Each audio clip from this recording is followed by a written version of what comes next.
Pada suatu hari ada seorang syekh di Arab sana. Dalam ceramahnya beliau menceritakan ada seorang anak muda yang membawa ibu kandungnya ke rumah sakit jemaah. Sampainya di rumah sakit, anak muda tersebut membawa ibu kandungnya ke dalam ruangan dokter. Kebetulan dokternya perempuan. Kata bu dokter, silakan duduk, Pak. Silakan duduk, Bu. Anaknya duduk, tapi ibunya tak mau duduk. Semua yang ada di meja dokter, pena dicampakkan, buku dipelantingkan, semua diserahkan, alas meja dirobek-robek, anaknya digigit, kerudungnya ditinggalkan, anaknya pakaikan kembali kerudungnya, terus menerus seperti itu jemaah. Anaknya digigit, dokter heran dan bertanya, wahai anak muda, siapa itu? Kata anak muda tersebut, ini adalah ibuku dokter. Ini adalah ibu kandungku dokter. Sejak kapan dia seperti ini? Sejak lahir dokter sampai hari ini. Kok bisa engkau ada? Gimana ceritanya? Ya dokter, dulu kakek saya menikahkan ibu saya dengan seorang laki-laki yang tidak bertanggung jawab. Saya lahir ke dunia, dia tinggalkan saya beserta ibu saya. Sejak kapan kau rawat ibumu? Sejak lahir dokter, sejak kecil dokter sampai hari ini. Mau mandi aku mandikan, siang, malam, pagi dan petang aku sibuk terus mengurus ibu saya dokter. Sampai hari ini aku mengantarkan ibu kepada engkau. Jadi ibumu gila? Ya, ibumu gila.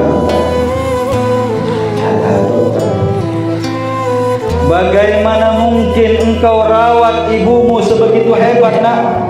Sebegitu luar biasa sementara ibumu gila.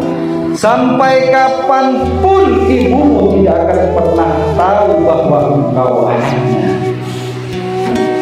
Kata pemuda tersebut jemaah, dokter, ibuku tidak akan pernah tahu siapa saya. Ibuku tidak akan pernah kenal siapa saya dokter. Tapi Allah tahu bahwa saya anaknya. Allah tahu bahwa saya anak kandungnya dokter. Dan saya wajib berbakti kepada ibu saya. Ini bukan perintah dokter, bukan perintah ulama, bukan perintah ustaz, bukan perintah kiai, tapi mutlak perintah Allah Subhanahu wa ta'ala. Wa qada rabbuka alla ta'budu illa iyyah wa bil walidayni ihsana.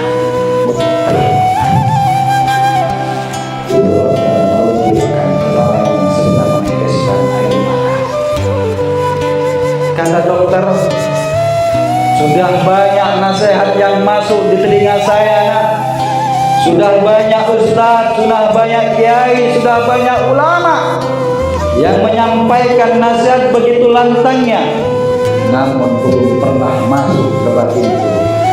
Tetapi ketika engkau menjawab dengan jawaban yang penuh dengan hikmah, langsung masuk ke batinku.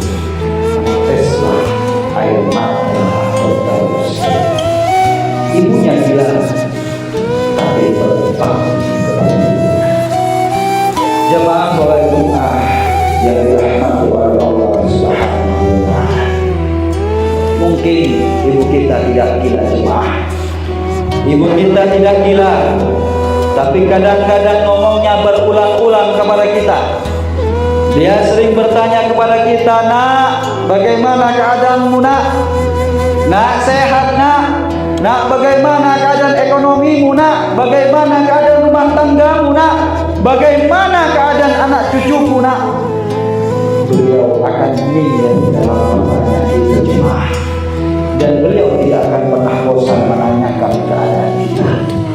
Namun kadang-kadang anak yang sudah mulai mewah ekonominya, yang sudah mulai meningkat prestasi statusnya, di rumahnya, di tempat kantor, di tempat kerjanya, di kantornya, menengok orang tuanya, melihat, memperhatikan, memeluk tubuhnya yang sudah mulai rapuh, tangannya yang sudah mulai keriput, tapi sulit kita sentuh jemaah.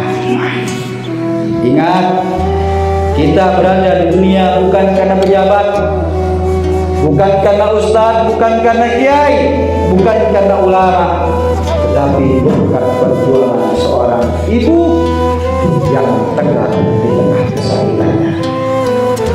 Satu langkah kaki di akhirat, satu langkah di dunia. Perasaan keringat, cucuran darah dan air mata, yang penting kita lahir dari dunia